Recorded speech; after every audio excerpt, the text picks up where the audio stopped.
guys, what is up? If you're new here, welcome to my channel where we talk about all things health, fitness, food, recovery, and more.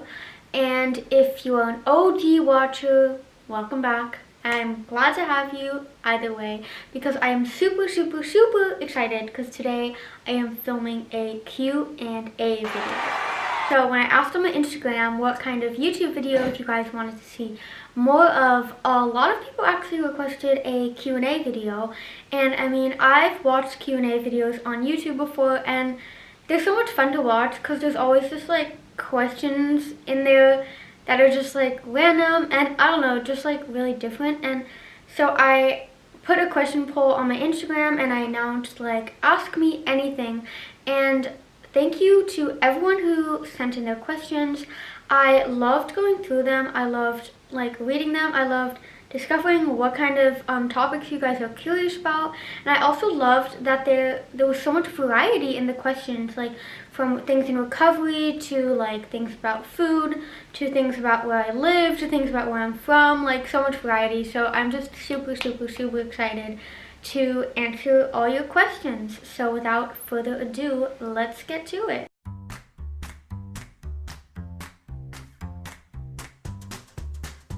So I actually kind of like LOL'd to myself when I read the first question. So I'm just gonna get that one out of the way first because I think there's a lot of misunderstandings if this is seriously a question towards me. So the question is, have you ever been to the US? Would you want to go?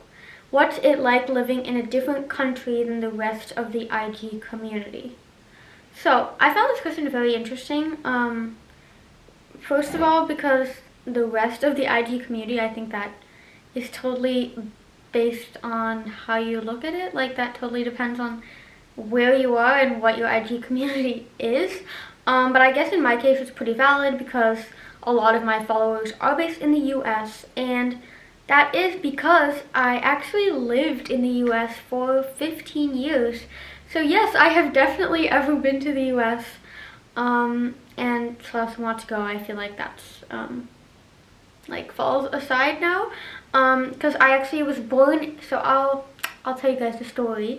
I was born in the Netherlands, in The Hague, and when I was 6 months old, I moved to Boston, Massachusetts, with my mom and dad. I am the oldest child.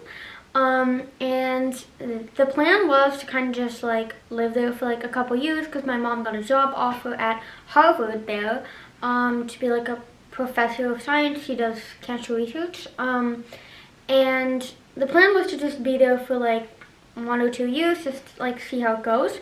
And 1 or 2 years ended up being 15 years, and I also have 2 sisters. They were born in the US as well. They were born in the US. I wasn't. And then when I was 15 years old, we moved back to the Netherlands where I currently live now.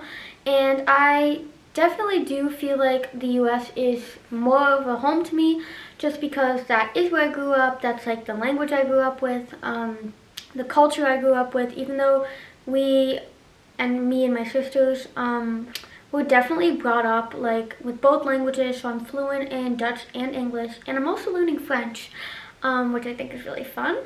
And we were also just like taught the culture there, so like sometimes you may read my captions like, oh, in Holland we have this, or if you've watched my YouTube video, Typical Dutch Foods, you can get to know a bit more about the Dutch food culture. Next question. What is your favorite smoothie topping? Okay, that is definitely a hard one because honestly it totally depends on my mood. Sometimes I am craving like almond butter or peanut butter, and then like fruit with this, like strawberries and almond butter on my smoothie. Even though lately I haven't even been doing fruit that often because I mean there's so much fruit like in the smoothie already. Like I don't feel the need to have more fruit on top. But I mean, you could. But sometimes I'm like craving really like crunchy, so I like doing granola or like cacao nibs, or sometimes I even, sounds really weird, but I have my smoothie and then I have toast with peanut butter on the side, and then I like put some of my smoothie on top of that. It's weird, but it's so good. And oh, and recently I discovered like dipping rice cakes in a smoothie bowl, and then I topped that with like almond butter too. It is so good, you guys. Yum, yum. Then also lately I've been discovering how much I love putting baked goods on a smoothie. Last week I tried one of my sweet potato brownies warmed up on my smoothie bowl, and it literally tastes like an ice cream sundae, guys. Seriously. Okay, but anyways, so yeah, favorite smoothie topping, I think it totally depends on my mood because, yeah, I'm always craving something different. Next question is, what is your skincare routine? Your skin looks so soft and flawless. Well, first of all, thank you. That means a lot to me. Honestly, I do not have a skincare routine. Like, and when I say I don't have one, like, I literally mean, like, nothing. I literally do not do anything to my skin. I've, like, a lot of people have told me my skin is soft and flawless, which it is, like, not gonna lie. But yeah, I feel like it's just, like, just how my skin is. Like, I've never really had like bad skin. Sometimes if my skin is like dry, I will just like moisturize it with like basic like cream that you can just probably get at like any store, even if it's like cheap. Yeah, other than that, I really don't do anything else to my skin. Next question, what was your biggest struggle when you had an ED? How did you overcome it in recovery? There are so many things I struggled with.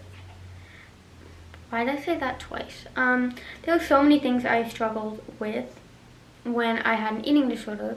But I think in recovery, one of the hardest things for me was just accepting the fact that not every day was going to be the same. Because when I was in my eating disorder, like every day was like literally exactly the same. And I'm talking like I would eat the same thing for breakfast every single day. I would eat the same thing for lunch every single day. I'd eat the same snacks. I'd eat the same dinner. I would eat even every day at the exact same time. I would never let myself sleep in because my meal plan would get shifted and then everything would be ruined. I would go for a run every single day because I was afraid that if I would do some other form of exercise or wouldn't go for a run or lo and behold, take a rest day, then my calories in would not equal my calories out, and there would be all these crazy imbalances, and my life would just be ruined. So when I was in recovery, accepting that, like, your body craves different things at different times, not every day is going to be the same because that's, like, literally not life. That was really hard for me to, like, kind of realize in the beginning, and especially, like, honoring my different cravings was really hard for me.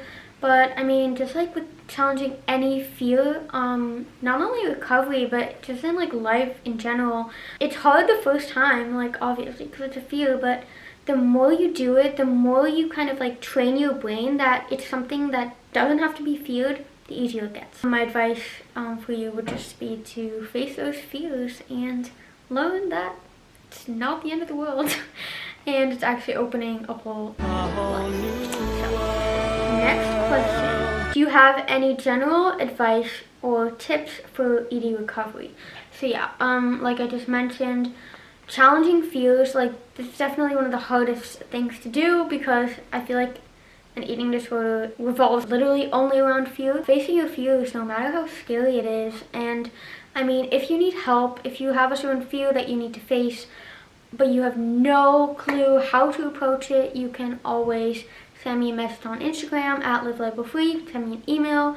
You can submit a message via the contact form on my blog. Whatever way you want to contact me, you can drop a comment. Whatever you want to do, you can always contact me because I did not know that the other side of an eating disorder would exist for me. Yet here I am living it, and I know you can live it too. I know you can get there. There's hope for everyone, no matter how hopeless the situation may seem. Please reach out to me if you need help, or reach out to anyone that you just feel comfortable with. Doesn't have to be me, obviously.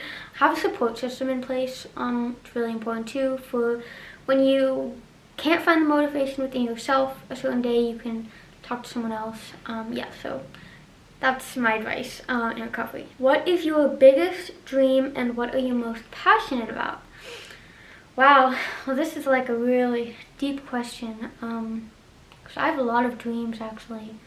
But my dreams are also ever evolving. But I have to say now, my passion really does lie in inspiring others, inspiring you guys to be the best version of yourself, inspiring others that struggle with disordered eating or any kind of negative relationship with food, exercise, and their body. My passion is to show you that no matter how hopeless the situation may seem, no matter how far away freedom may seem, there is always a light at the end of the tunnel, and I want to show you guys that light because I am living proof that there is recovery possible. That's currently my greatest passion, is just share my story and inspire others that way. Have you ever had a boyfriend? Yes, I have. A long time ago. Well, I don't even know. I was in sixth or seventh grade when I had my first boyfriend, I think. Yeah. I was in 6th or 7th grade. So how old are you then? Like 14? No, 13, 14, somewhere around that age. I think that's when I had my first boyfriend. I don't even know how long that lasted. And I mean, we were like both in school and we didn't even like live nearby each other. We just like saw each other at school and we just both had a crush on each other. So one day he like asked me, hey, do you want to be my girlfriend? And I was like, yeah, sure. But then I feel like ever since it was like official, it just became really awkward. And then I had another boyfriend in 7th or 8th grade, so like a year later. And we were actually neighbors, so we were really close. And yeah, sometimes I like miss that, and I miss having a boyfriend, or like at least someone to like be able to talk. Eating sort of takes that away from you because you don't feel emotions like in that way for people. But yeah, I'm building my life up slowly. I'm making steps, so you know, it'll happen one day again. I know it. If you could only have one food or meal forever, what would it be? Jesus, you guys are just coming at me with the hard questions. Oh, because one food/meal forever, like, I don't even think that would be possible for me. Because I just love food and I love variety. But I think, like, I love smoothie rolls so much currently, but that's also because it's like summer. And I love oatmeal. You guys know I love oatmeal. So I think if I would have to pick like a favorite meal, I think it would like definitely be my vanilla cauliflower protein oats from my blog. I will link it in the description below, because they're just like actually the best thing ever. Just cook the oats and you got almond milk or any milk of choice, cauliflower rice, vanilla, vegan protein powder. I love Nuzest. You can use my code LIVELABELFREE for 15% off, I think, on both Nuzest USA and Nuzest Europe. It's just like so creamy and so good. And then I would top it with either strawberries or frozen blueberries. And it's very important that you have frozen blueberries because the cold frozen blueberries get like melty on the hot oatmeal, and it's just the best thing ever. And then almond butter, and then you cannot forget the cup of coffee on the side with either oat milk or soy milk, because those are just like hands down the two best milks for coffee. Okay, so next question is, how did you stop tracking macros/calories? Well, how did I stop? It's kind of just like I just did, if that's like a very blatant answer. But I think the trigger for me to like actually stop, and that's like stop by myself, right? Because when I was in Carolina House, I was kind of just like forced to stop. Because you also couldn't like count anything because you were not measuring anything, so like you wouldn't even know what to track, if that makes sense. But when I came out of Carolina House and I came back to the Netherlands, I actually did start tracking again. Because like I said, which I also mentioned in my post about the food scale, I feel like you cannot force anyone to break a habit in recovery. You can definitely help them on the way. You can guide them. You can hold their hand while they go through the struggle and while they walk the path to freedom. But you cannot force recovery on anyone, because recovery has to come from within. Like, it's your body, it's your mind, it's your life.